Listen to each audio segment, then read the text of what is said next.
Hi, and welcome to another video. In this video I want to take a look at a timer node, and I've done timer nodes before, and the one I did before didn't have a graphical interface, so you could actually adjust the timers. You had to go onto the node itself and do it. Now this timer here is actually one of the dashboard extra timers, and this is where I got it from, and I'll put a link in the description below. So it's this timer here, the UI timer scheduler. And as I say, it comes with a graphical interface, so you can actually set the timers using the browser. And I've actually got two timers in the flow, and I'll show you why in a second. We can just add the timers here. Now, the first timer's got two devices, device 1 and device 2, and the second timer has also got two devices, device 1 and device 2. And if you look at the actual timer nodes, there's the first one, and there's the second one. You can see that we've got each one's got three outputs. Now this output here is the status, the top one, then we got device 1 and then device 2 coming out of here, and again with the one here. So if I added a third device, so I would finish up, which I can add a third device just by clicking on here, then I'd have three outputs and it would come out of 3. Now they're actually numbered 0 and 1, and we'll see that in a second. So this is actually device, even though it's called device 1, it's actually numbered 0, and this one's numbered 1. Now, one of the important properties is whether you're going to do a schedule or you're going to do an event, a single event. So this one is actually doing the schedule, so I set the on time and the off time. And in the other one I'm actually doing event, and that's the reason I've got two timers. If you look down here, this one is set for the event. Okay, now we've got some inject nodes here, because if you look at the actual help screen here, you can see that by sending a disable device message, it's actually sent on message.disableDevice. I can disable the device. Now because I've got multiple devices, I have to have a way of identifying them. So I can identify them by the name or by the device number. So I'll show you that here in this inject node. I'm going to send message.disableDevice, and I'm going to name it device 1. I could put device 2 here. And in this one here, I'm going to disable device, but this time device 0, which is actually device 1. So if I wanted to disable device 2, I'd put a 1 in here. And if I had a third device, I'd put 3 in here. So this event node, this timer node, can actually send timer events to multiple devices because we've got multiple outputs. So even though I can set it programmatically through here, and I say the help will tell you how to do that, and these inject nodes here will also give you a good guideline. I found it a bit awkward when I first started with this, but that's why I created these inject nodes. And I say I'm not going to go through all the capabilities of this node. You can actually work them out by taking this flow and playing with it. So this is the browser interface. Now I've added some timers here just to show you. Now the one on the left here is the event timer, so I set the on event and the off event, and I've set one for the device 1 and device 2 on and off, and you can see here I've set it for every day of the week, and this one I've just set it for a Sunday.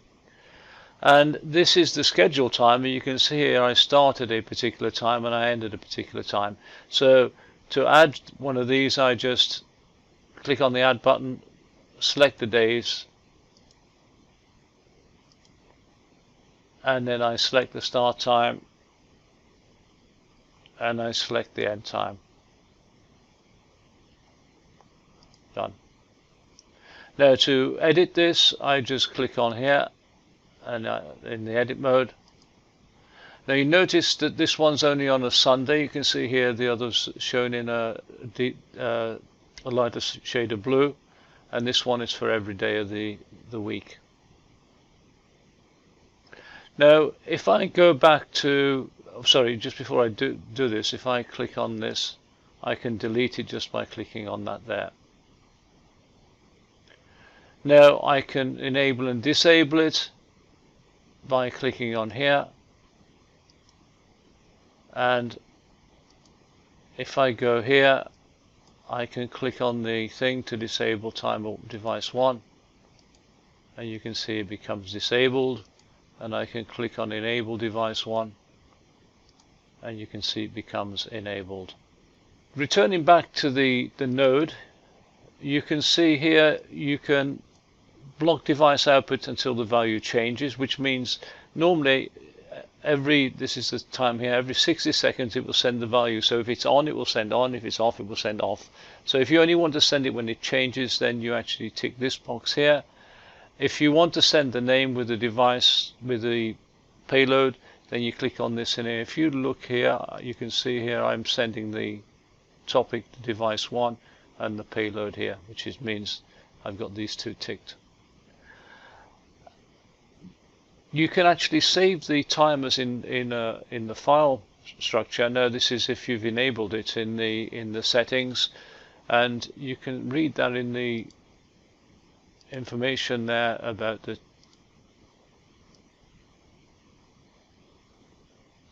so if you've set the context storage, you can actually store it as part of the file system. I recommend you do that. That means when you restart the flow, reboot the flow, then you're going to get the timer, so you don't have to do it every time.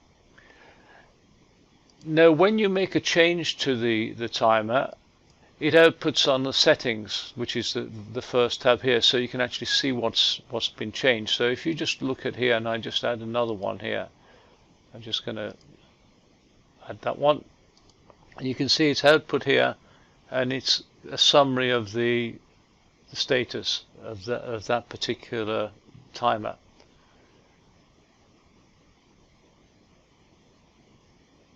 And if you want, you can actually send data into this node in this format. So in this, what you do on initialization, you might want to come here and manually set up all these timers like this, or you might send them programmatically by sending in a payload like this into the actual timer.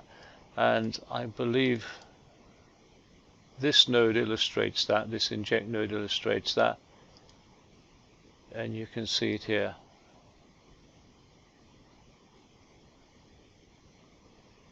I'm not going to go into the detail. The documentation does a good job of that, and this is actually a good illustration of this. So let me just I'm just going to finish off by deleting the schedule here, and then we're going to use the inject node to inject the schedule. And if just quick look at this before I inject it again. So the days here, I think that's Monday, Tuesday, Wednesday, Thursday we should be on, and again we said Monday, Tuesday, Wednesday, Thursday, and we're on device 0. We see it there, output 0, and we're using an event, so the event is set here, event true and event false. Okay, so get rid of that and inject it, and let's go back to our display, and you can see here we've set our timer. Okay, one thing, if you go to the help file, right at the bottom there's a link to the GitHub page, and that GitHub page is here showing you how to use it. And where I got that example from, the one I just showed you, is from the examples folder. And if I go into the examples folder here, you can see here there's some examples. So if you're struggling to actually create those JSON files for the schedule, then come and have a look in here.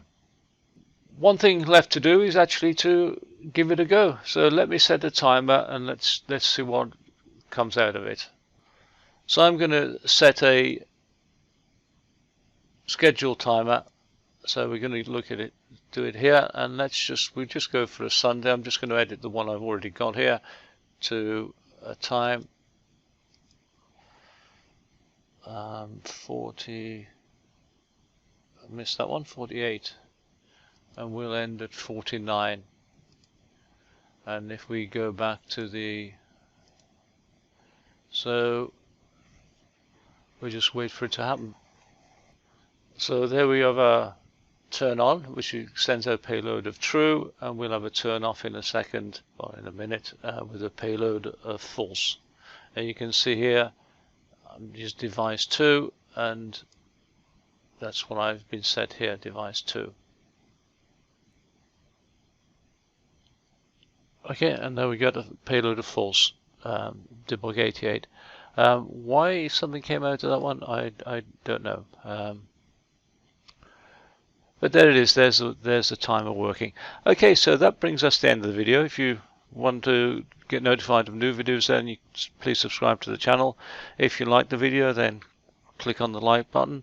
And if you've got any comments as usual, then please leave them below. And until next time, goodbye.